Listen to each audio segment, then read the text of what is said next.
Hello दोस्तों, स्वागत है आपका एक और इम्पोर्टेंट सेशन में।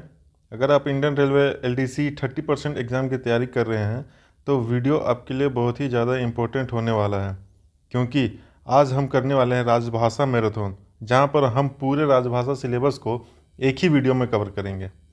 इस वीडियो में हम बात करेंगे संविधान के महत्वपूर्ण प्रावधान, पार्ट 5, पार्ट 6, पार्ट 17 के related articles and official language act 1963 और साथ ही राजभाषा रूल 1976 हम लोग देखेंगे। यानी अगर आपने ये वीडियो पूरा देख लिया तो आपका राजभाषा पूरा स्ट्रॉन्ग हो जाएगा। वीडियो शुरू करने से पहले अगर आप रेलवे एग्ज़ाम की तैयारी कर रहे हैं तो चैनल को सब्सक्राइब ज़रूर करें और इस वीडियो को लाइक करें। साथ ही कमेंट करके बताइए आप किस पोस्ट के लिए एलडीसी दे रहे हैं। और सबसे इम्पोर्टेंट बात, इसका अगला वीडियो होगा एमसीक्यू प्रैक्टिस सेशन, जहां हम करने वाले हैं टॉप एक्सपेक्टेड क्वेश्चंस राजभाषा से रिलेटेड। तो वीडियो को अंत तक जरूर देखें। चलिए शुरू करते हैं। राजभाषा फॉर एलडीसी 30% एंड 70% एग्जाम्स। राजभाषा से संबंधित संवैधानिक प्रावधान। भारतीय संविधान में भाग 5, भाग 6 और भाग 17 में राजभाषा के विषय में बताई गई है। ये याद रखिएगा, 3 भाग में बताई गई है। अब भाग 5 में बताया गया है संसद में प्रयोग की जाने वाली भाषा के बारे में, ठीक है। और भाग 6 में बताया गया विधानमंडल की भाषा के बारे में। भाग 5 में संसद में प्रयोग की जाने वाली भाषा और भाग 6 में विधानमंडल की भाषा के बारे में है। एंड भाग 17 में आपके आर्टिकल्स अनुच्छेद 343 से 351 में राजभाषा के रूप में हिंदी का प्रयोग के बारे में बताया गया।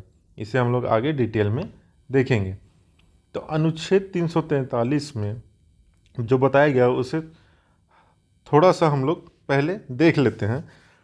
तो इसमें पहला पॉइंट है, संघ की राजभाषा हिंदी और देवलिपि देवनागरी होगी। ये बता दिया गया है जो संघ की भाषा होगी वो हिंदी होगी और लिपि देवनागरी होगी। अंकों का रूप भारतीय अंकों का अंतर्राष्ट्रीय रूप होगा, जैसे 1 2 3 4 5 6, ये जो डिजिट्स होंगे वो अंतर्राष्ट्रीय रूप होगा। सेकेंड पॉइंट है, जब संविधान लागू किया गया उसके 15 वर्ष तक अंग्रेजी भाषा का उपयोग किया जाएगा। ये इस आर्टिकल में दिया हुआ है अनुच्छेद 343 में। थर्ड पॉइंट है इसी में, लेकिन अगर राष्ट्रपति को लगता है कि इस बीच हिंदी भाषा या हिंदी अंकों का प्रयोग करना है तो एक आदेश द्वारा ऐसा किया जा सकता है। यानी कि 15 साल के बाद भी अगर प्रयोग करना है तो एक आदेश के द्वारा ऐसा किया जा सकता है, जो कि अभी किया भी जा रहा है, ठीक है। तो ये था अनुच्छेद 343 के कुछ पार्ट्स। अब हम लोग स्टार्ट करते हैं। सबसे पहले भाग 5। भाग 5 हम लोग देखते हैं। संविधान के भाग 5 में हमारा आर्टिकल है अनुच्छेद 120, आर्टिकल नंबर 120। अब आर्टिकल नंबर 120 में कहा गया है संसद में प्रयुक्त होने वाली भाषा। जो आर्टिकल 120 में वो है संसद में प्रयुक्त होने वाली भाषा। ये याद रखिएगा, एग्जाम्स में आते हैं कि संसद में प्रयोग होने वाली भाषा किस आर्टिकल में बताया गया है।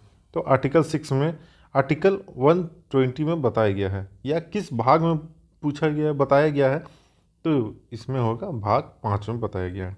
अब ये संसद में प्रयुक्त होने वाली भाषा क्या होती है, तो ये होती है लोकसभा एवं राज्यसभा में बोली जाने वाली भाषा। अब ये भाषा कौन सी है, हिंदी और इंग्लिश है, जो कि वहाँ पे बोली जाती है। तो ये आर्टिकल 120 में दिया गया है। अब नेक्स्ट है भाग 6। अब संविधान के भाग 6 में आर्टिकल 210 में यह दिया गया है कि विधानमंडल में प्रयुक्त होने वाली भाषा, जो विधानमंडल में प्रयुक्त होगी वो उसकी भाषा क्या होगी, विधानमंडल विधान परिषद में प्रयुक्त की जाने वाली भाषा का उपयोग। ये हैंड रिटन नोट्स है ताकि आप लोग ज़्यादा अच्छे से इसे रिलेट कर पाओ। अगर आप चाहो तो इसे मैं टेलीग्राम ग्रुप में डाल दूंगा, वहाँ से आप ये नोट्स डाउनलोड कर लेना। नेक्स्ट है भाग 17। अब जो भाग 17 है इसमें आर्टिकल 343 से 351 तक भाषा के बारे में दिया गया है, जो कि पारित हुआ था 14 सितंबर 1949 को। ठीक है। अब आर्टिकल 343 में दिया हुआ है संघ की राजभाषा। आर्टिकल 343 में संघ की राजभाषा दिया हुआ है, और आर्टिकल 343 में सब आर्टिकल्स है, आर्टिकल 343(1), आर्टिकल 343(2) एंड आर्टिकल 343(3). आगे इसे डिटेल में हम लोग पढ़ेंगे। नेक्स्ट देख लेते हैं अनुच्छेद 344। अनुच्छेद 344 है वो राजभाषा के संबंध में आयोग और संसद की समिति। ठीक है, ये 344 है। अब ये जो आपका 343 और 344 है, ये संघ से संबंधित आपके नियम है, संघ से संबंधित, राष्ट्र से संबंधित नियम है। नेक्स्ट है आर्टिकल 345, राज्य की राजभाषा या राजभाषाएं। अब 345 में राज्य की राजभाषा या राजभाषाएं दिया गया है। 343 में संघ की राजभाषा थी, 345 में राज्य की राजभाषा है। 346 में यह दिया गया कि एक राज्य और दूसरे राज्य के बीच या किसी राज्य और संघ के बीच जो राजभाषा रहेगी उसके बारे में दिया गया है। यानी कि एक राज्य में और दूसरे राज्य के बीच जो भाषा होगी या राज्य से संघ के बीच की जो भाषा रहेगी उसके बारे में ये आर्टिकल 346 बताता है। नेक्स्ट है आर्टिकल 347। आर्टिकल 347 में किसी राज्य की जनसंख्या के किसी भाग द्वारा बोली जाने वाली भाषा के संबंध में विशेष उपबंध, अगर कोई विशेष उपबंध किसी राज्य में है तो वो 347 में है। अब ये जो आर्टिकल्स है, नेक्स्ट 3 आर्टिकल्स है 345, 346, 347, ये राज्य से रिलेटेड है। ठीक है, राज्य से रिलेटेड, ये याद करने में आपको सुविधा होगी। नेक्स्ट है आर्टिकल 348 एंड आर्टिकल 349 जो कि न्यायालय से संबंधित है। 348 क्या कहता है कि उच्चतम न्यायालय और उच्च न्यायालयों में अधिनियमों, विधेयकों आदि के लिए प्रयोग की जाने वाली भाषा जो कि इंग्लिश है उसके बारे में बताया गया है। यानी कि एक्ट और बिल से रिलेटेड जो भी भाषा होगी वो भाषा 348 में बताया गया है। नेक्स्ट है आर्टिकल 349। 349 में बोला गया है कि भाषा से संबंधित कुछ विधियां अधिनियमित करने के लिए विशेष प्रक्रिया। अब ये जो विशेष प्रक्रिया है उसके बारे में बताया गया है 349 में, और ये दोनों आर्टिकल जो है वो न्यायालय से संबंधित है। नेक्स्ट है आर्टिकल 350 और आर्टिकल 351, ये अल्पसंख्यक व्यथा निवारण संबंधित के लिए आर्टिकल्स है। अब इसमें क्या है, व्यथा के निवारण यानी ग्रीवेंस रिडर्सल के लिए अभियावेदन में प्रयोग की जाने वाली भाषा। ठीक है, अब इसमें जो भी आपका ग्रीवेंस रिडर्सल के लिए जो भी भाषा यूज करने हैं वो दिया हुआ है अनुच्छेद 350 में, और इसमें हम लोग ये दिया हुआ है कि कोई भी लैंग्वेज यूज कर सकते हैं, किसी भी लैंग्वेज में रिप्रेजेंटेशन दे सकते हैं। अब अनुच्छेद 351 में बोला गया है हिंदी भाषा के विकास के लिए निर्देश। अब हिंदी भाषा के विकास के लिए जो निर्देश दिया गया वो 351 में दिया गया है। नेक्स्ट है संघ का यह कर्तव्य होगा, इसी में है आर्टिकल 351 में कि संघ का यानी राष्ट्र का यह कर्तव्य होगा कि वह हिंदी भाषा का प्रसार बढ़ाए।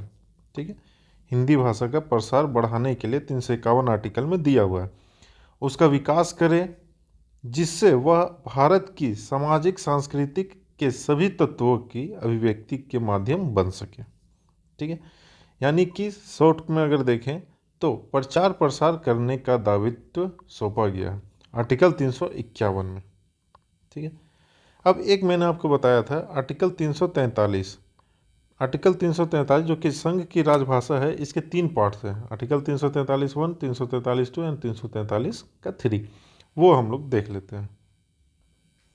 आर्टिकल 343 जो कि है संघ की राजभाषा यानी राष्ट्र की राष्ट्रभाषा। अब 343 के 1 में है कि संघ की राजभाषा हिंदी और लिपि देवनागरी होगी। ये क्वेश्चंस बहुत बार आ चुके हैं, आपको फिर से आने की संभावना है। डायरेक्ट क्वेश्चन होते हैं कि राज्य की भाषा हिंदी और लिपि देवनागरी होगी, ये किस आर्टिकल में है, या आर्टिकल 343(1) में क्या दिया गया है। आपके 4 ऑप्शन होंगे, उसमें यह एक ऑप्शन रहेगा। ठीक है।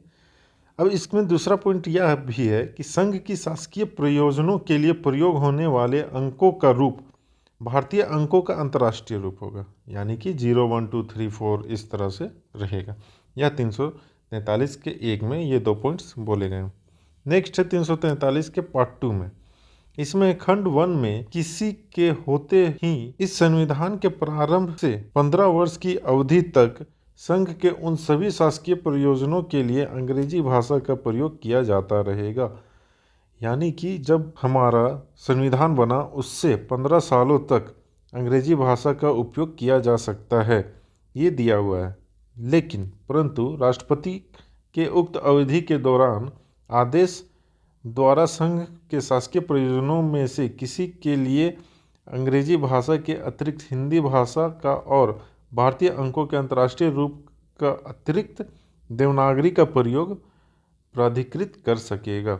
इसका मतलब यह है कि राष्ट्रपति चाहे तो वह 15 साल के पहले भी उसे अंग्रेजी भाषा को हटा सकते थे, या 15 साल के बाद भी उसे एक आदेश द्वारा पारित किया जा सकता है। लेकिन आज भी हम देखते हैं कि ऑफिशियल कामों में हिंदी के साथ साथ इंग्लिश का भी यूज किया जा रहा है अभी भी। नेक्स्ट है आर्टिकल 343 का पार्ट 3।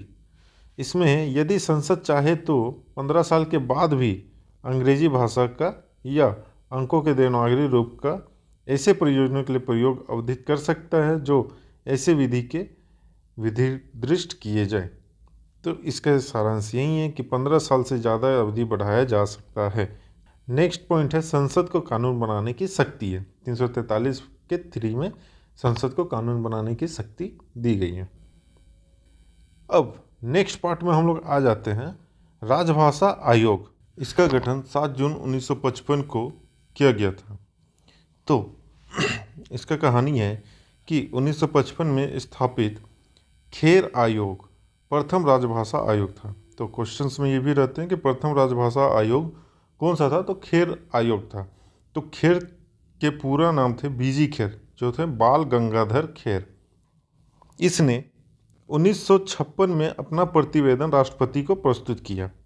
ठीक है, 1956 में किया, जस्ट 1 साल के बाद, नेक्स्ट ईयर। इस आयोग को संघ के शासकीय प्रयोजनों के लिए हिंदी का अधिक से अधिक प्रयोग, संघ और किसी राज्य के बीच पत्राचार और भाषा आदि पर अपनी सिफारिशें देनी थी। अब संवैधानिक प्रावधानों के अनुसार संसदीय समिति का गठन किया जाना था जो संघ के कार्यों का मूल्यांकन करके उस पर सिफारिशें देते। अब संघ के कार्य का मूल्यांकन कौन करेंगे, तो संसदीय समिति, तो उसका गठन करना था। और ये गठन अपने मूल्यांकन को सिफारिश देते हुए अपनी रिपोर्ट राष्ट्रपति को प्रस्तुत करेगी। ठीक है। तदनुसार 1957 में गृह मंत्री के प्रस्ताव पर समिति का गठन हुआ, जिसके अध्यक्ष गोविंद वल्लभ भाई पटेल थे। यह समिति पंत समिति के नाम से भी जानी जाती है। तो जो समिति थी, पहली समिति, वह थी पंत समिति। ठीक है, जो कि मूल्यांकन करेंगे आपके राजभाषा आयोग का, जो कि 7 जून 1955 को गठित हुआ। अब ये जो पंत समिति थी, इसने 1959 में अपना प्रतिवेदन राष्ट्रपति को सौंप दिया। ठीक है, जिसमें सिफारिश की थी कि 26 जनवरी 1965 के बाद भी अंग्रेजी का प्रयोग सह राजभाषा के रूप में जारी रखा जाना चाहिए। संविधान बनने के 15 साल तक तो रखा ही जाना था, लेकिन 1965 में इन्होंने किया कि 1964 के बाद, यानी 15 साल कंप्लीट होने के बाद भी अंग्रेजी को सहभाषा के रूप में रखा जाना चाहिए। अब ये जो अनुच्छेद 344 के अंतर्गत राजभाषा आयोग का गठन राष्ट्रपति राजेंद्र प्रसाद द्वारा 7 जून 1955 को किया गया था। ये याद रखने वाली बात है कि आर्टिकल 344 के अंतर्गत ही राजभाषा आयोग का गठन किया गया था। और उस वक्त के राष्ट्रपति थे डॉक्टर राजेंद्र प्रसाद, उन्हीं के द्वारा यह किया गया 7 जून 1955 को। बीजी खेर के अध्यक्षता में किया गया, बाल गंगाधर खेर के अध्यक्षता में, इसलिए इसे खेर आयोग भी कहा जाता है। इसमें 30 सदस्य होंगे, जिसमें 20 लोकसभा के और 10 राज्यसभा के। ये भी बहुत बार क्वेश्चन पूछा गया है कि राज्यसभा आयोग में कितने सदस्य होंगे, या लोकसभा के कितने सदस्य होंगे और राज्यसभा के कितने सदस्य होंगे। आयोग की समीक्षा प्रत्येक 5 वर्ष बाद राष्ट्रपति द्वारा की जाएगी और संसद द्वारा आयोग की समीक्षा प्रत्येक 10 वर्ष बाद। राष्ट्रपति हर एक 5 वर्ष बाद करेंगे एंड संसद हम हर एक 10 साल बाद समीक्षा करेंगे। इसमें एक इम्पोर्टेंट क्वेश्चन है जो कि मैक्सिमम टर्म आई हुई है, संसदीय राजभाषा समिति की कौन सी उप समिति द्वारा रेल मंत्रालय का निरीक्षण किया जाता है। अब समिति के कौन से उप समिति है जिसमें रेल मंत्रालय का निरीक्षण होता है, तो वह है दूसरी उप समिति। यह क्वेश्चन रेल से रिलेटेड है, इसलिए यह क्वेश्चन बहुत ही इंपॉर्टेंट है, कई बार क्वेश्चंस पूछे गए हैं। ठीक है, अब नेक्स्ट हम लोग देख लेते हैं राजभाषा अधिनियम, ऑफिशियल लैंग्वेज एक्ट 1963। बहुत ही इंपॉर्टेंट टॉपिक है ये। राजभाषा अधिनियम 1963 10 मई 1963 को लागू हुआ था। यह क्वेश्चन बहुत बार पूछा गया है और यह संशोधित हुआ था 16 दिसंबर 1967 को। इस अधिनियम में कुल 9 धाराएं हैं, 9 सेक्शंस है। इस अधिनियम का सबसे महत्वपूर्ण प्रभाव यह है कि भारत में सरकारी कामकाजों में अंग्रेजी भाषा का प्रयोग अनिश्चित काल तक होता रहेगा, इसी अधिनियम में दिया गया था। नेक्स्ट, राजभाषा अधिनियम 1963 की धारा 3/3 के अंतर्गत जारी किए जाने वाले सभी दस्तावेज अनिवार्य रूप से बाइलिंगुअल यानी द्विभाषाई रूप में जारी किए जाने चाहिए। इस अधिनियम की धारा 4 के अनुपालन में संसदीय राजभाषा समिति के गठन का प्रावधान है, लाइक आर्टिकल 344। अब धारा 6 और धारा 7 जम्मू कश्मीर में लागू नहीं होती। ये इम्पोर्टेंट है, धारा 6 और धारा 7 जो वो जम्मू कश्मीर में लागू नहीं होती। और धारा 8 में केंद्र सरकार को नियम बनाने की शक्ति प्रदान की गई है। 1965 के बाद भी हिंदी के साथ अंग्रेजी का प्रयोग के लिए राजभाषा अधिनियम 1963 को पारित किया गया था। अब राजभाषा अधिनियम 1963 की धारा 3/3 के अंतर्गत जारी किए जाने वाले 14 दस्तावेज जो कि मस्ट बी बाइलिंगुअल होंगे, ये 26 जनवरी 1965 को लागू हुआ था। अब इसमें कौन कौन से दस्तावेज हैं?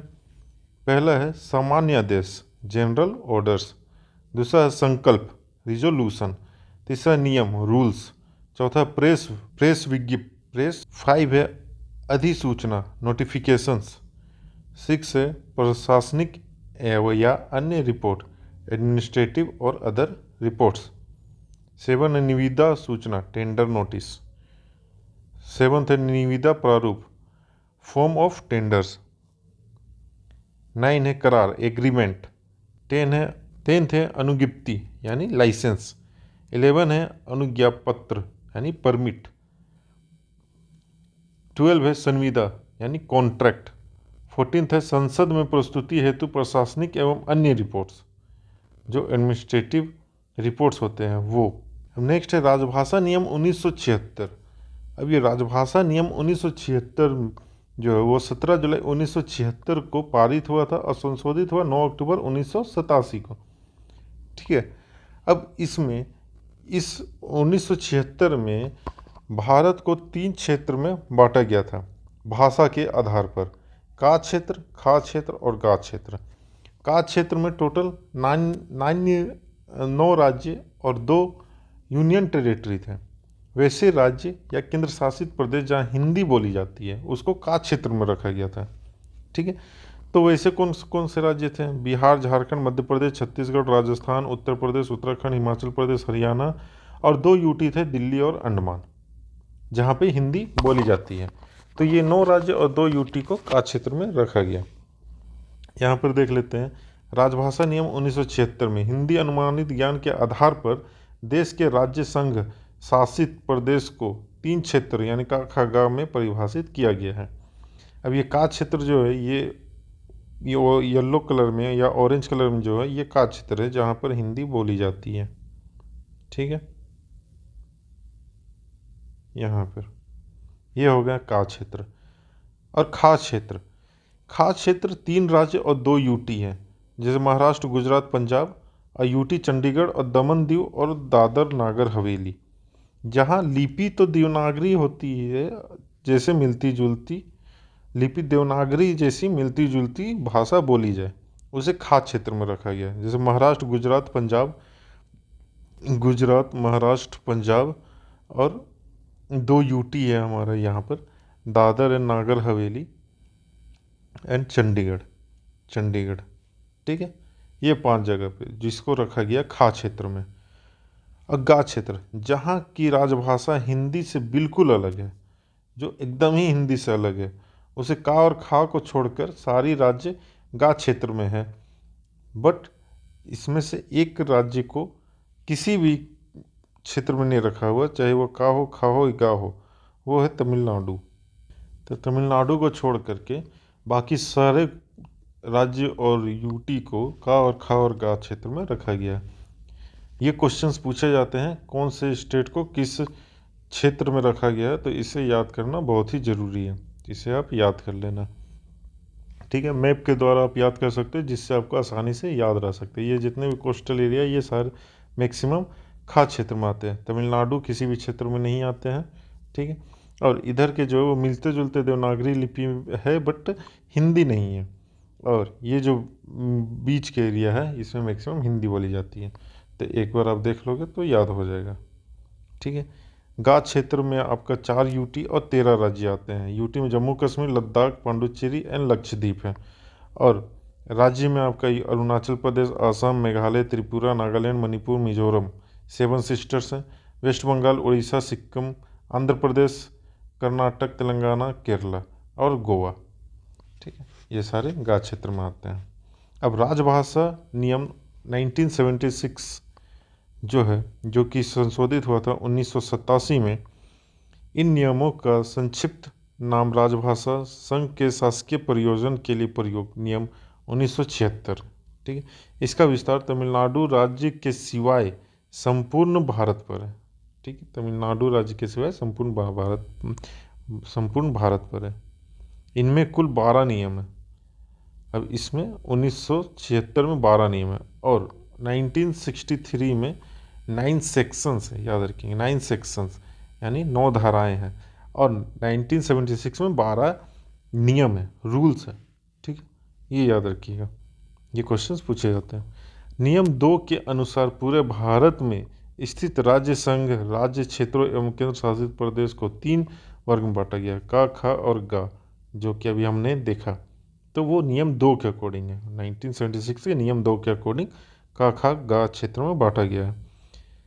अब नियम 5 में यह है कि हिंदी का उत्तर हिंदी में ही देना है। यह भी इम्पोर्टेंट है, ये 2 नियम इम्पोर्टेंट है, इसलिए यहाँ पे दिया गया है, जिससे क्वेश्चंस आते हैं।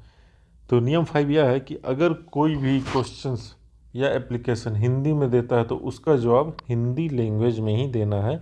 यह नियम 5 में दिया गया है।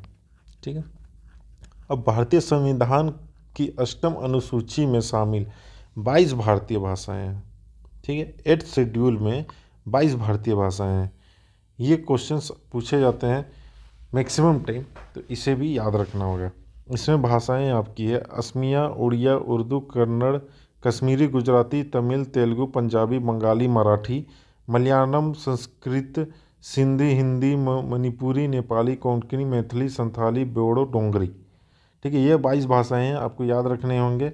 इसे याद रखने का ट्रिक मैं बताऊंगा कैसे याद रखना है। अब इसमें से एक आपके भाषा है सिंधी, जिसे 21st संशोधन में ऐड किया गया था 1967 के 21st संशोधन में। और आपका मणिपुरी, नेपाली, कोंकणी, ये 3 भाषा जो है ये 71th यानी 71st संशोधन 1992 में ऐड किया गया था। और 92nd संशोधन जो 2003 में हुआ था उसमें आपको मैथिली, संथाली, बोडो और डोंगरी ऐड किया गया था। ठीक है, तो अब हम लोग देख लेते हैं मूल संविधान में 14 भाषाएं थी, स्टार्टिंग में 14 भाषाएं थी, और ये 4, 3, 7 और 1, 8, ये 8 भाषाएं बाद में संशोधन होकर ऐड किए गए।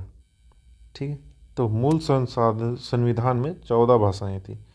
अन्य 8 भाषाएं 21वें, 71वें एवं 92वें संशोधन अधिनियम के तहत सम्मिलित की गई है। तो 21वें संशोधन जो कि 1967 में हुआ, उसमें सिंधी को ऐड किया गया। 71वां संशोधन जो कि 1992 में हुआ, उसमें नेपाल, मणिपुरी और कोंकणी को ऐड किया गया। और 92वां संशोधन यानी 92वां संशोधन जो कि 2003 में हुआ, उसमें बोडो, डोंगरी, मैथिली, संथाली को ऐड किया गया। ठीक है, अब इसको याद रखने के, ये 22 लैंग्वेज को याद रखने के लिए एक ट्रिक है जो कि है KTM push bag of KTM। बस इसे याद रखना है, इससे आपको वो पहला जो 14 लैंग्वेज है वो आपको आसानी से याद हो जाएंगे। तो KTM push bag of KTM, ठीक है, यानी KTM का KTM push bag. KTM push bag एक बैग है जिसका नाम है KTM पुश बैग, जो कि KTM में ही लगा होता है। ठीक है, इसे याद रखना है।